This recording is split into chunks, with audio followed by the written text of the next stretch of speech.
Freakonomics Radio is sponsored by Hotels.com. Hotels.com gives you access to hundreds of thousands of hotels worldwide. And when you join for free, you can save up to 20% instantly with member prices. Plus, every stay earns rewards. So when you book one trip, you're already lowering the cost of the next one. Hotels.com is simple, rewarding, and designed to help you get more out of every stay. Sign up for free and book today. Hotels.com.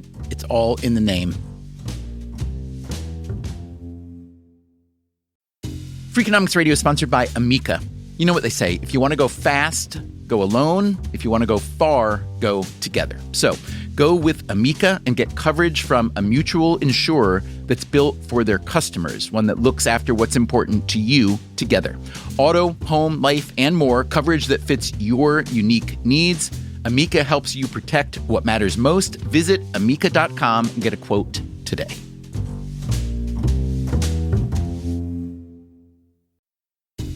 Freakonomics Radio is sponsored by Mint Mobile. Ditch overpriced wireless with Mint Mobile. Cut your wireless bill to $15 a month at mintmobile.com/freak. Upfront payment of $45 for 3 months, $90 for 6 months, or $180 for 12 months. Plan required, $15 per month equivalent. Taxes and fees extra, initial plan term only.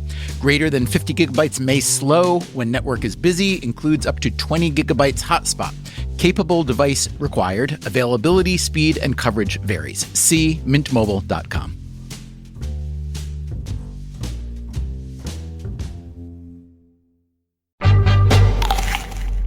I know a lot of people were particularly excited about January 1 of this year. I got extra emails about, oh, thank goodness, it's finally 2021. I'm so excited. That's Katie Milkman. I'm a professor at the Wharton School, and I'm also the author of the book, How to Change. And I'm the co-director of the Behavior Change for Good initiative with Angela Duckworth. As a behavior change specialist, Milkman sees January 1st as something of a high holy day. Every year, roughly half of all Americans make a New Year's resolution to break some habit, fix some flaw, pick up some new activity. At the top of these wish lists, and yes, I am calling them wish lists, you'll see why later, at the top are eating better, drinking less, exercising more. We asked Freakonomics Radio listeners to tell us their resolutions for this year. Some of you set the bar pretty low. My New Year's resolution is to give myself a frickin' break. I realized I haven't been showering enough. So I made a New Year's resolution to shower every 36 hours, and so far so good. Visiting the tide pools. That's it. That's the only New Year's resolution that I set. And I figured it'd be really awesome if it happened, and also totally okay if it didn't. And some of you were more ambitious. My New Year's resolution was to read 25 books. So far, I'm on target. Last year, my New Year's resolution was to stop drinking during the week, and that was a complete failure. I made a resolution to try one new food every week because I used to be an incredibly picky eater. Hi there, Freakonomics. My one resolution in 2021 is that at least 4 days every month, I do not drive my car, nor do I hail any kind of rideshare or taxi or anything. It's my little way to try and reduce my fossil fuel consumption. Why is January 1st the day that we burden with so much hope, so much resolve? That's a fresh start. It's the big fresh start. But there are others too, it turns out. So it could be a birthday, the start of a new week even, or the start of a new month. There are other things that start cycles, like going to a new job or having a child or moving to a new community. All of these things are fresh starts and give us that same sense that we have a new beginning, a new chapter opening in our lives. Katie Milkman and some colleagues have named this motivation the fresh start effect. She says that fresh starts can shift our psychology in at least two ways. The first, they feel like new beginnings. So they give us a sense that anything that preceded them, that was the old me, this is the new me. And so we can wipe that slate clean. And the second shift, they make us step back and think big picture about our lives and our goals because they're sort of disruptive. It's like this different moment. You're entering a new era. Did the phrase, the fresh start effect, really not exist? It really didn't. All we had to do was add effect to this very catchy, well-known phrase, and it became like we had invented something brilliant and new. Humans have indeed long been captivated by the notion of the fresh start. Think about the book of Genesis and the story of Joseph. Joseph's older brothers are so jealous of him and his fancy coat of many colors that first they toss him in a pit and later sell him into slavery. But ultimately, he gets a fresh start in Egypt, where none less than Pharaoh makes Joseph his advisor, his oracle. During the Enlightenment, the fresh start idea was given a philosophical boost when John Locke argued that each person begins life with a tabula rasa, what we think of today as a blank slate. And in the modern era, just think of all the literature and film where the protagonist sheds their skin, their identity, even their family. America itself was one big fresh start for a bunch of disgruntled Europeans, and it remains so today for people from every continent and every level of gruntlement. But in academia, as Katie Milkman found, the fresh start concept hadn't received all that much attention. It feels really important and real. Like, of course it's real. To me, those are the most exciting things to study as a social scientist because you know it's big and it just hasn't been understood fully yet. And we were like, let's probe it. Let's see how we can use it. Let's really make sense of what are the moments that are fresh starts? What do they look like? What are their characteristics? How can we help people use them more? Today on Freakonomics Radio, the promise and limits of the fresh start effect. This is all a mind game. We hear about an accidental fresh start. I actually flew over here with a view to changing the visa and ended up being trapped by the travel ban. An unwanted fresh start. It's almost like your mom and dad saying, hey, by the way, we don't want you anymore. You're going to go live with the Smiths. And fresh starts that spoil fast.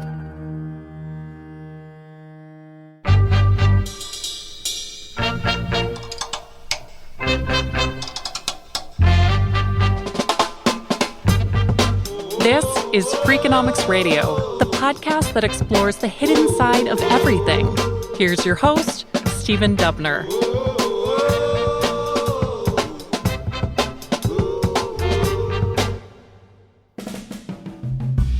Last week on episode 454, we looked into why the traffic roundabout, which is known to be safer than an intersection with traffic lights, is relatively uncommon in the U.S. One convincing theory was that many people are simply averse to change. They're naturally suspicious of anything that's a bit different.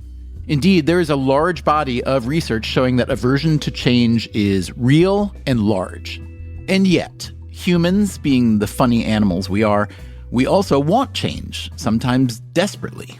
At least that's what you'd conclude when you think about New Year's resolutions and the zeal with which so many people make them. So how successful are New Year's resolutions? A recent study by a University of Stockholm psychologist named Per Karlbring, along with 3 co-authors, found that 55% of these resolutions essentially worked. That sounds amazing.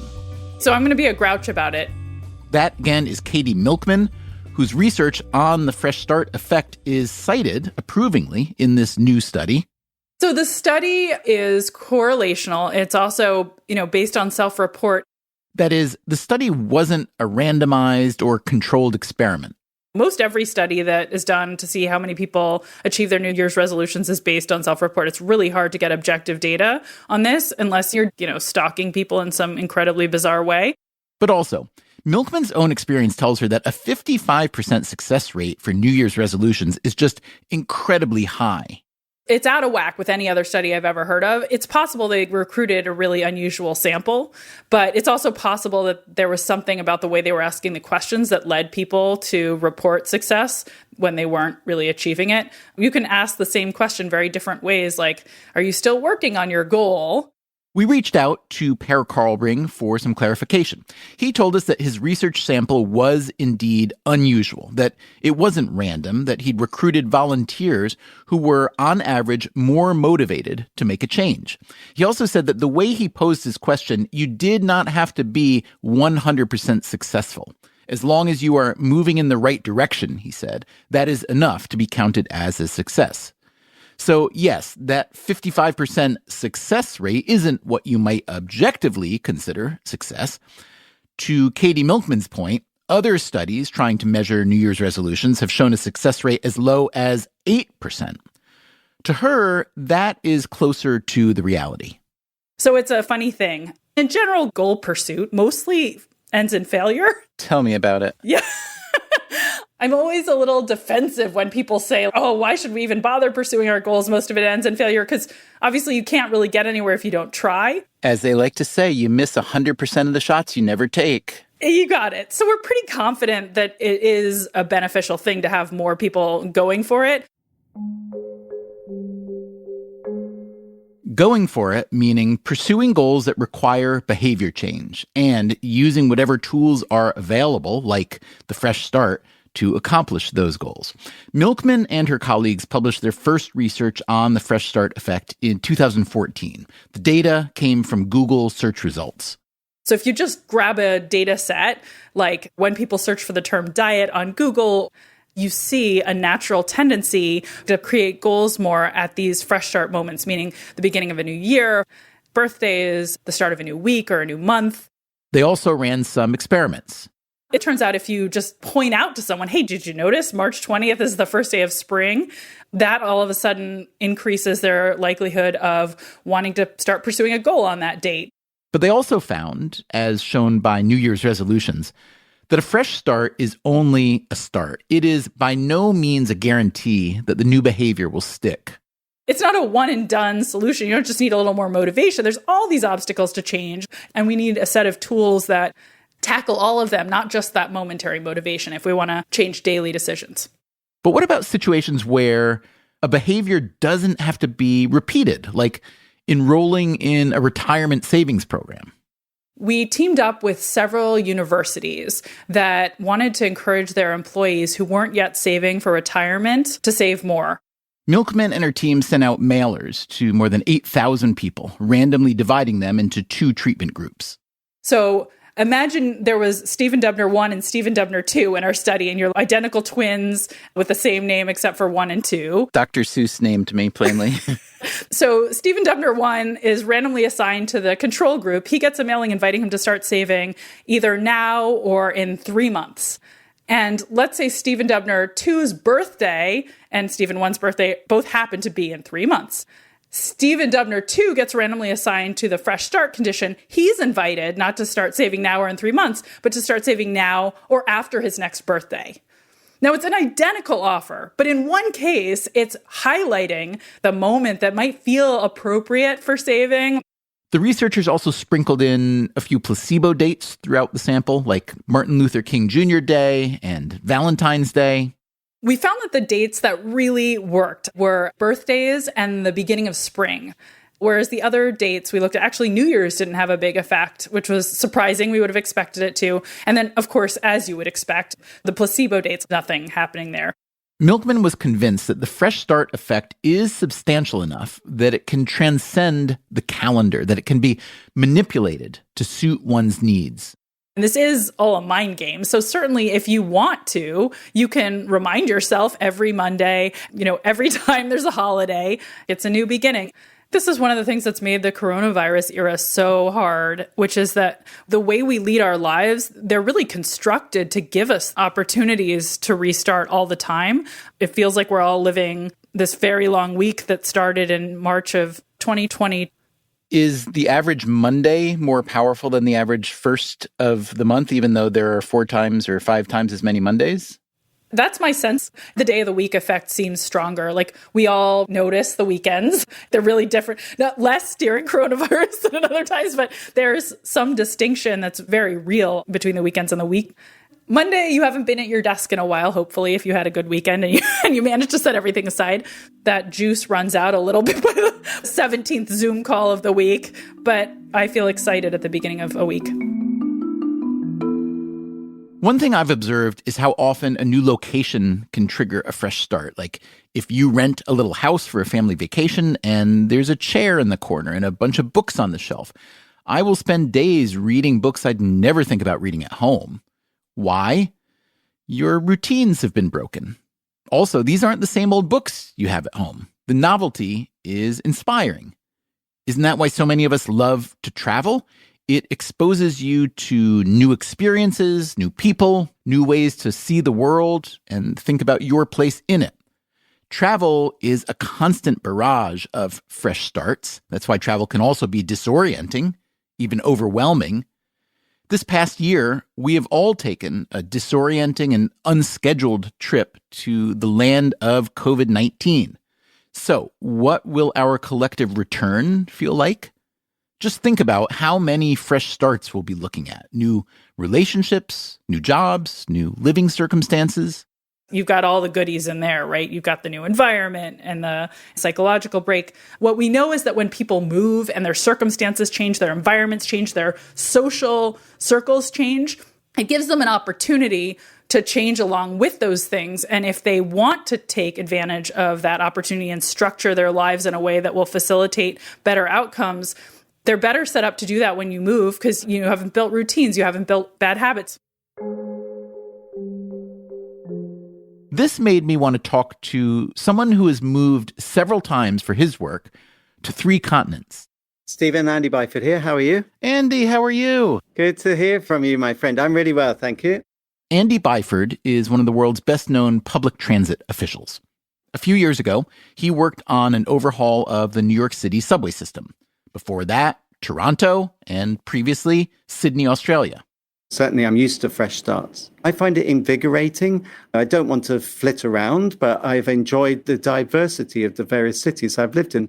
Byford grew up in Plymouth, England, the son of a transit worker, and he began his career as a station foreman in London. Each job I've gone to, there's been a little bit of me that's developed. Someone described me the other day as a veteran, and you never think of yourself as a veteran. You think, hang on a minute, this has been 32 years now, 3 continents. Maybe I'm a veteran. With his accumulated expertise, Byford became the person that people call when their entire system needs a fresh start. Obviously, you have to learn a whole new system. You have to learn the new personalities, the politics, the detail, if you will, of that system. But I don't really see that as a downside. It keeps you focused. It energizes you. He uses that fresh start to persuade the powers that be that the reason their transport system needs an overhaul is because they've been underfunding maintenance and innovation, and that they need to find a big pot of money right away. You have to develop, create, write, and present a compelling case as to what could be different and what could be better were you to have adequate funding. So let's take some examples. New York City Transit is a classic example. I could have gone there and held the fort. I could have turned up and, made marginal improvements, a few tweaks here and there. But I felt that New Yorkers deserve better than that. The year before Byford arrived in New York City, 2017, was a banner year for subway awfulness. The governor of New York State, Andrew Cuomo, was Byford's ultimate boss. He had declared a state of emergency at the MTA, the Metropolitan Transportation Authority. Andy Byford put together a rehab plan called Fast Forward with a price tag of $40 billion. He was able to sell the plan and secure the funding. The subway rehab quickly got underway. When Byford got to New York, the subway's on-time performance was 58%. Under him, it rose to 80%. He became a folk hero. His nickname? Train Daddy. Train Daddy stickers began showing up around the city. The whole Train Daddy thing was amusing. It appeared from nowhere. And, suddenly there was that associated fuss that went with the moniker. If there's one thing politicians dislike, and this seems especially true for New York politicians, including Governor Cuomo, it is when their subordinates become too popular. Andy Byford began to find himself excluded from certain meetings. His parent agency, the MTA, underwent a sudden reorganization. As a result of the reorganization, my job was basically cut in half. It wasn't the job that I was brought into New York to do. The modernization of the subway system was no longer part of Andy Byford's portfolio. He had been downsized to running the day-to-day operations. Even what was left, the residual element, namely of running the day-to-day, I found that I was being excluded from key decisions. I was finding that other people were taking what I felt were operational decisions, and that was an untenable position.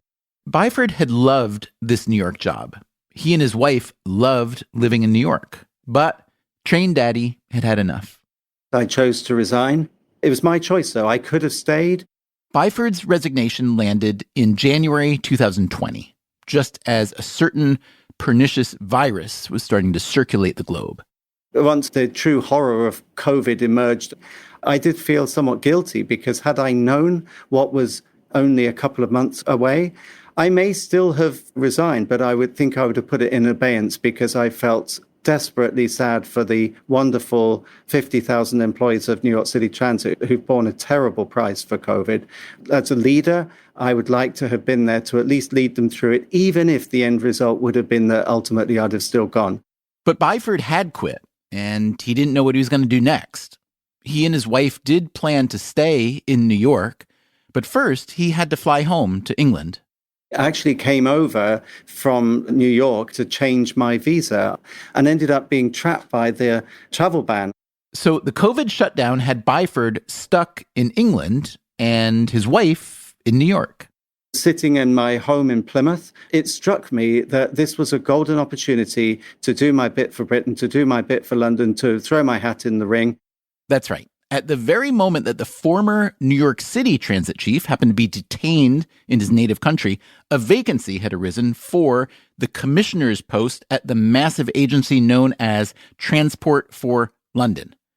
Byford applied, got the job, and is now responsible not only for London's subways, also known as the Tube or the Underground, but the entire transport system. Above-ground trains and ferries, roads and buses, even bicycles and pedestrians.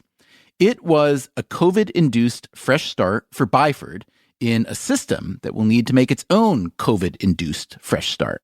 Bus ridership at the moment is around 40%, the Tube around 20% of normal levels. At one point, the Tube was 5% of its normal ridership, levels not seen since Victorian times. And it's hard to predict what ridership levels will return to and when.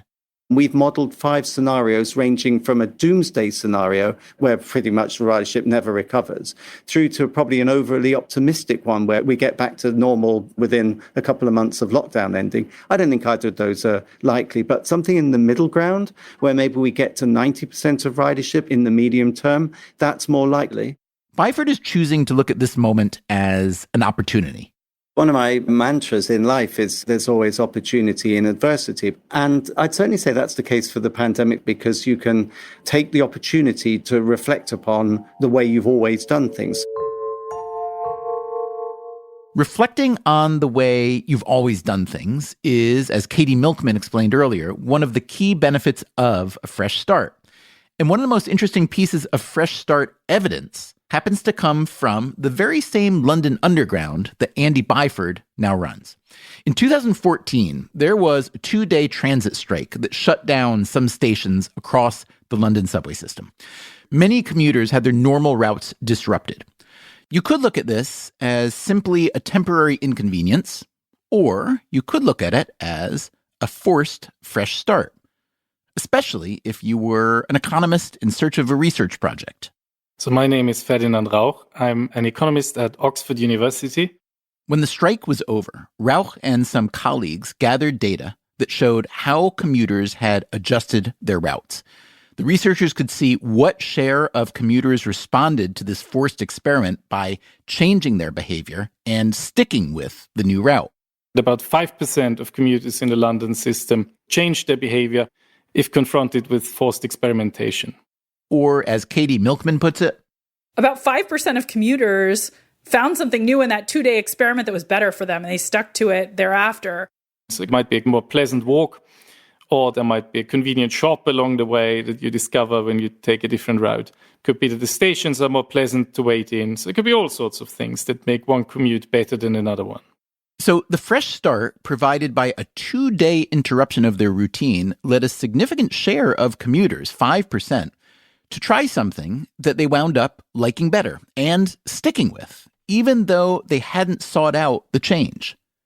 The COVID shutdown has been a change that none of us sought out, so you do have to wonder what sort of old habits we have broken or new ones we've formed. Our habits are tested very rigorously by COVID. We have to question most things we do. We have to do many things differently. If the general theme of our paper is correct, that people are stuck in habits excessively, then COVID has lasted for so long now that people could just be that they're now stuck in a new habit. I changed my exercise routines around this pandemic because my schedule changed now. My childcare situation changed. I wasn't going to the office, but the new habits I've built aren't going to be consistent with and compatible with going back to my old routines. So I'm going to need to create a new exercise habit. And that means I need to sort of start again in creating that routine. And that's tricky. Coming up after the break, a more systematic approach to behavior change. And when should you avoid a fresh start? That's coming up right after this. Freakonomics Radio is sponsored by Cash App. Bitcoin is often talked about as an investment, but it was built to be used. With Cash App, you can actually do that. Send Bitcoin instantly, pay at local Square businesses that accept it, or move it to your own wallet whenever you want. It works more like real money and less like something locked in an account. For a limited time, new customers can get $10 added to their balance. Just use code CASHAPP10 when you sign up. And don't forget this part, send at least $5 to a friend in the first 2 weeks. Terms apply. Cash App is a financial services platform, not a bank. Banking services provided by Cash App's bank partners. Bitcoin services provided by Block Inc. brand. For additional information, see the Bitcoin disclosures at cash.app/legal/podcast.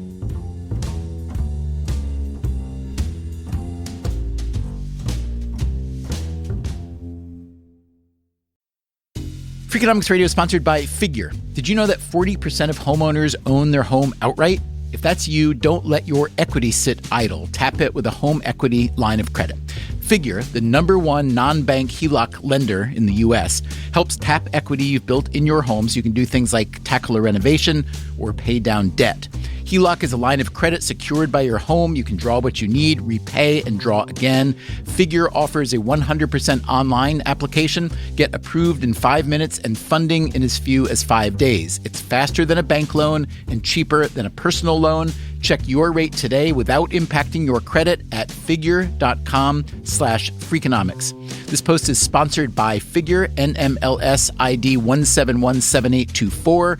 Figure is an equal housing lender. For more information about their licensing, visit nmlsconsumeraccess.org. Figure's HELOC is subject to credit approval and terms apply. Freakonomics Radio is sponsored by Ozempic. Innovation happens through rethinking what's possible, and when it comes to GLP-1s, Ozempic pill does just that. Learn more about Ozempic semaglutide tablets, 4 and 9 milligrams, by calling 1-833-OZEMPIC or visit Ozempic.com to view the medication guide and ask your doctor what's possible with FDA-approved Ozempic pill.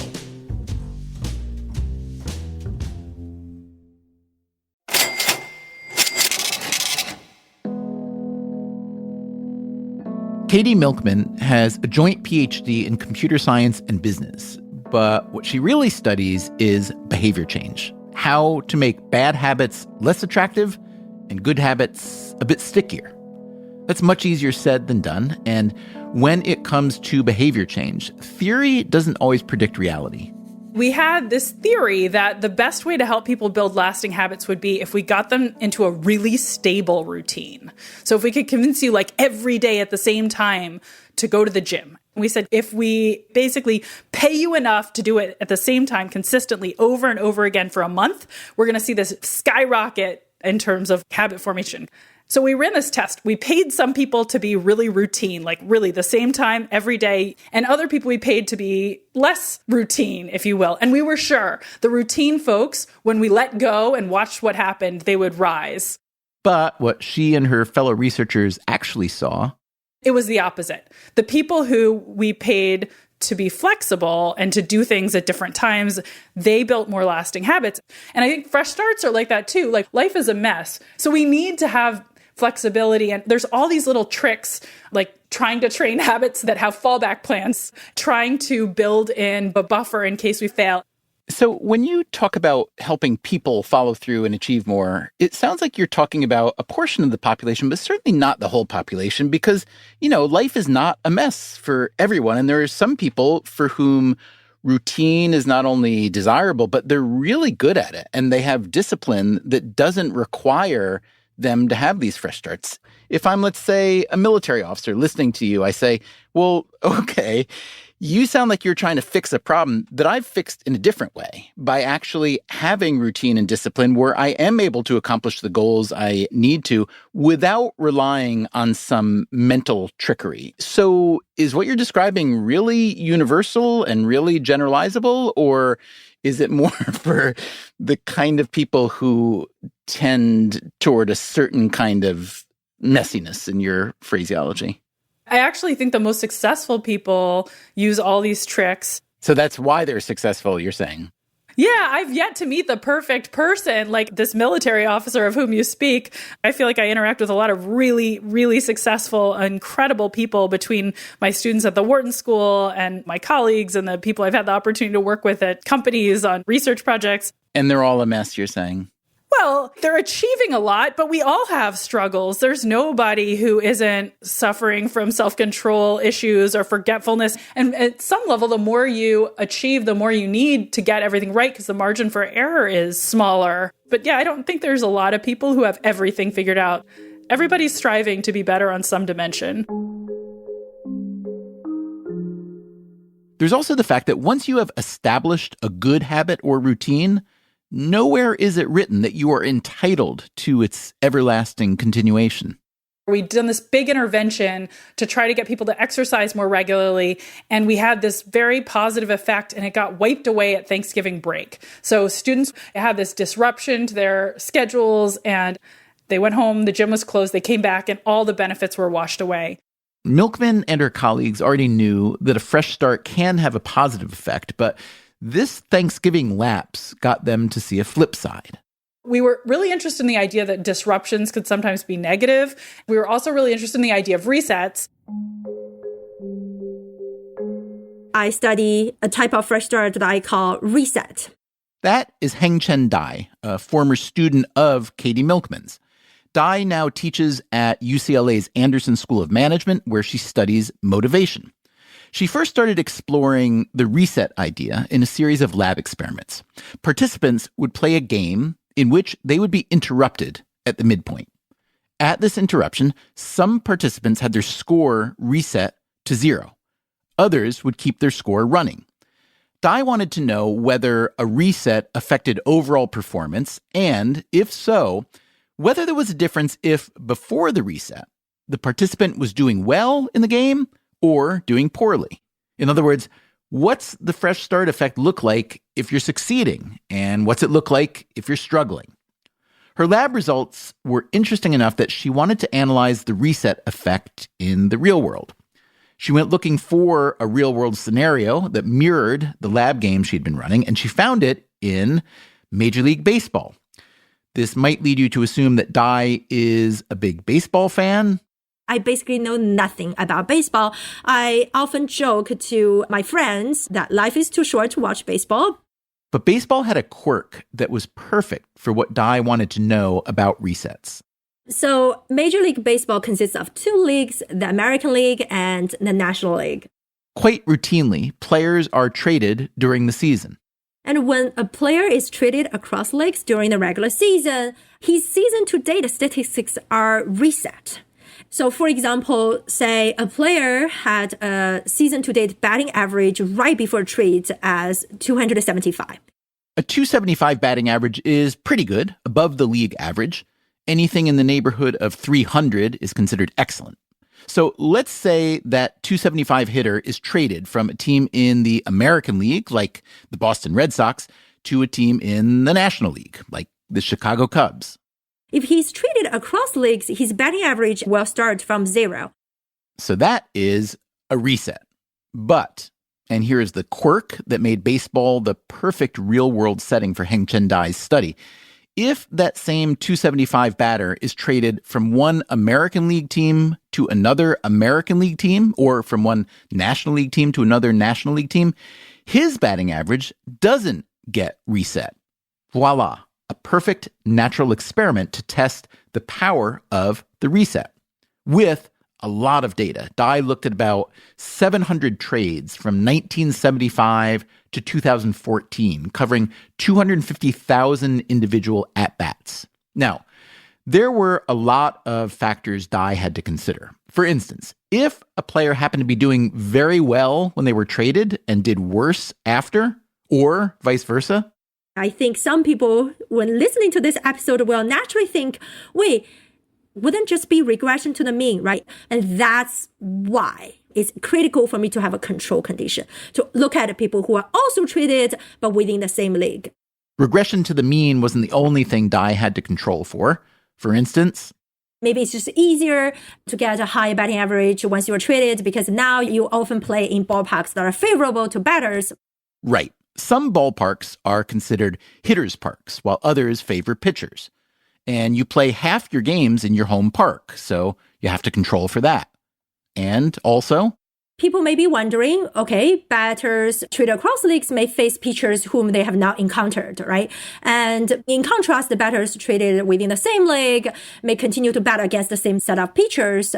So what I did is I try to capture batter-pitcher familiarity by controlling for the number of times a batter encountered a given pitcher up to a given at-bat during his career. As you can tell, Heng-Chen Dai learned quite a bit about baseball for someone who finds that life is too short to watch it. What else did she have to control for? So one potential concern is people were traded to teams with different qualities, potentials, and performance, right? So to address this possibility, each time where a player come at a bat, I control for the performance of the team at that time the player was at. And specifically, I control for the percentage of games the player's team had won up to that date, as well as the team's batting average up to that date. She also controlled for the difference in moving from the American League to the National League versus from the National League to the American League. And finally, Dai controlled for the date of the trade, the point in the season at which it took place. If I'm traded at a later point, I may have a different reaction to reset, and I want to make sure this is not driving my effect. So with all those bases covered, Dai ran her analysis across all those trades, all those years, all those at-bats. And what'd she find? So I find that when a player's performance is weak, more precisely, is their batting average prior to the trade is low, a reset is helpful. Their performance after the trade is significantly better if they are traded across leagues than if they are traded within the same league. In other words, for players who had not been playing well, a trade with a batting average reset provided a fresh start that lifted their fortunes. And what about players who had been playing well before they were traded? So their performance actually reduced after they were traded, both when they are traded across leagues or when they are traded within league. So for players who were doing well when they were traded, the reset proved to be a negative, more of an interruption than a fresh start. One example Dai points to in her data is Manny Ramirez, one of the best hitters in the modern era. He played for 5 teams over nearly 2 decades. Dai points to the 2010 trade that brought him from the Los Angeles Dodgers of the National League to the Chicago White Sox of the American League, and a newspaper article published at the time. And I quote the article. It says, Ramirez's batting average has slipped all the way after a decent start. He has more strikeouts than hits. I think in the case of Manny, age is a factor. That's Bob Tewksbury. He also, I believe, got suspended because of performance-enhancing drugs, and I think he spent his time away or whatever the penalty was and then came back. Tewksbury is a former big league pitcher himself. I personally don't think that that's a great person to focus on in this because of his variables. Now, just because one player has a few extra variables to consider doesn't mean that Heng-Chen Dai's findings don't hold up. But the case of Manny Ramirez does show how tricky it can be to measure behavior change at the individual level. In baseball, as in life, one change may be accompanied by many more.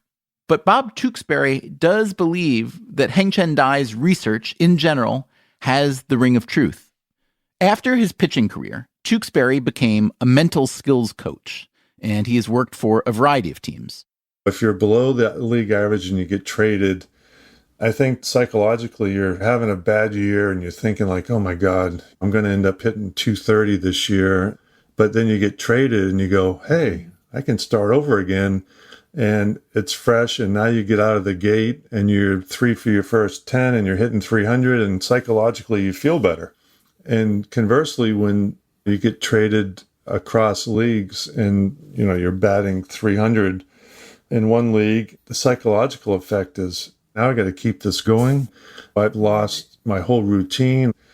I think the reset effect is real in that case on both ends. As a pitcher, Bob Tewksbury won more than 100 games, playing for 6 teams over more than a decade. He had the experience of being traded from his first team, the New York Yankees. I was with my now wife. It was the All-Star break of '87. She had come to visit me, and we went to the Catskills, and the bellman at the hotel told me that I'd been traded. There was no cell phones. It was on the radio. He told me, and I'm like, holy cow. And it is a blow, almost like, your mom and dad saying, hey, by the way, we don't want you anymore. You're going to go live with the Smiths. The trade sent Tewksbury to the Chicago Cubs. And they didn't know me from Adam. I actually was hurt shortly after I got there, so I didn't perform well. And then the perception of, we traded for this guy, the innuendos, the body language, the nonverbals, you don't feel comfortable. You're learning a new city and a new everything. So that move from New York to Chicago was not good, but the move from Chicago to St. Louis was wonderful. That move was a year later. Tewksbury, by now a free agent, chose to sign with the St. Louis Cardinals. I felt comfortable. The organization was very family friendly. I met some friends that, we played together for a long time, and that became very fun. My son was born in St. Louis. I had my best seasons there, and I think a lot of it was because of the comfort level of playing in St. Louis and the people and, in the city and in the organization. It'd be hard for any fresh start data set to reflect the variables that Bob Tewksbury is talking about here. Not just a new team, but a new community, a new environment, a growing family. So it's probably not the reset alone that messes with your psyche. Any number of things could make a fresh start a good one or a bad one. There is another sport, which Tewksbury is also fond of, that may be a bit simpler to consider: golf. The golfers all live at home. They're not on a particular team. They travel to the tournaments. The golf courses don't change. The hole's still the same size when you get to the green. And there's one particularly intriguing fresh start possibility in professional golf. Most of the best players on the PGA Tour are in their 20s and 30s. It is mostly a young man's game. But at age 50, there is a reset possibility. That's when you can qualify for the PGA's Senior Tour. And if you look at what happens to golfers as they turn 50 and join that tour, some of them win tournaments right away, most recent examples being Jim Furyk and Phil Mickelson. Now, granted, they are both still good enough to play on the regular PGA Tour, and the senior courses are easier. But if I were an academic researcher looking for another scenario to test the fresh start effect, I'd be thinking about golfers and the age 50 reset. I think that would be a good study on age and performance.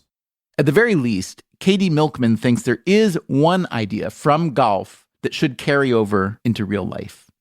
It's the mulligan, a free do-over shot. I think we should all take a mulligan for 2020 and probably the first half of 2021. Yes, it's a mess. When you're stressed out and dealing with horrible things happening in the world, it's really hard to stay on track with your goals. So I think, everybody should cut themselves some slack and jump on the fresh start bandwagon when things start looking up. When you are ready, feel free to take inspiration from these Freakonomics Radio listeners and their New Year's resolutions. My resolution is to stay off of Facebook. My New Year's resolution is to not do any personal online shopping. My 2021 New Year's resolution is to be more stoic. This year, my resolution is to avoid saying no when friends or family invite me to spend time with them. My New Year's resolution is to get my kids to spend 1,000 hours outside and to be with them doing that. I'm 76 years old, and I've never made a New Year's resolution until now. I pledge to compose and perform a short melody, less than a minute, for every day of 2021, and post it on Instagram, but honestly, it might have been easier to give up on the booze.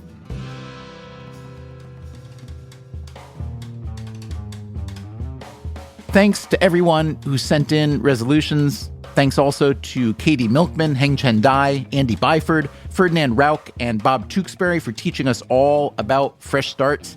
We will be back next week. Until then, take care of yourself, and if you can, someone else, too.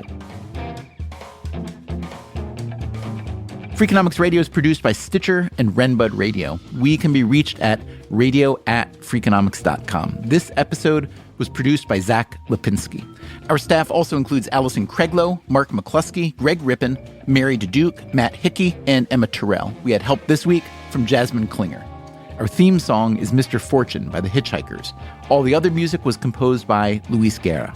The complete archive of Freakonomics Radio, more than 400 episodes, is now available on all podcast apps for $0. And you can also hear it on many NPR stations across the country. As always, thanks for listening. Can I just say hi to all the New Yorkers out there? I love you guys. I love being in that city. It's a place very dear to my heart, and I'll be back.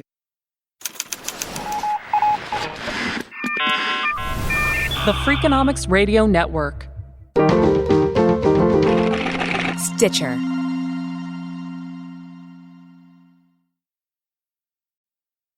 Freakonomics Radio is sponsored by Ozempic. Innovation happens through rethinking what's possible, and when it comes to GLP-1s, Ozempic pill does just that. Learn more about Ozempic semaglutide tablets, 4 and 9 milligrams, by calling 1-833-OZEMPIC or visit Ozempic.com to view the medication guide and ask your doctor what's possible with FDA-approved Ozempic pill. In the U.S., there's a break-in every 26 seconds. But when intruders step near, Simply Safe Home Security steps up. Stop. This is Simply Safe. Police are on the way. Using AI alerts, U.S.-based live agents help deter break-ins. Simply Safe, no long-term contracts. Save 50% on your new system with professional monitoring at simplysafe.com/SXM or with promo code SXM. Outdoor deterrence requires a Simply Safe Active Guard outdoor protection plan starting at $49.99 a month. Visit simplysafe.com/licenses for alarm license information. Tennessee 2012. Hey there, I'm Stephen Dubner, host of Freakonomics Radio. If you love the podcasts in the Freakonomics Radio network, I want to tell you about a way you can get even more from us. To hear our shows without ads and get exclusive access to Freakonomics Radio bonus episodes, please subscribe to SiriusXM Podcasts Plus on Apple Podcasts or sign up at SiriusXM.com/podcasts plus. Start a free trial today.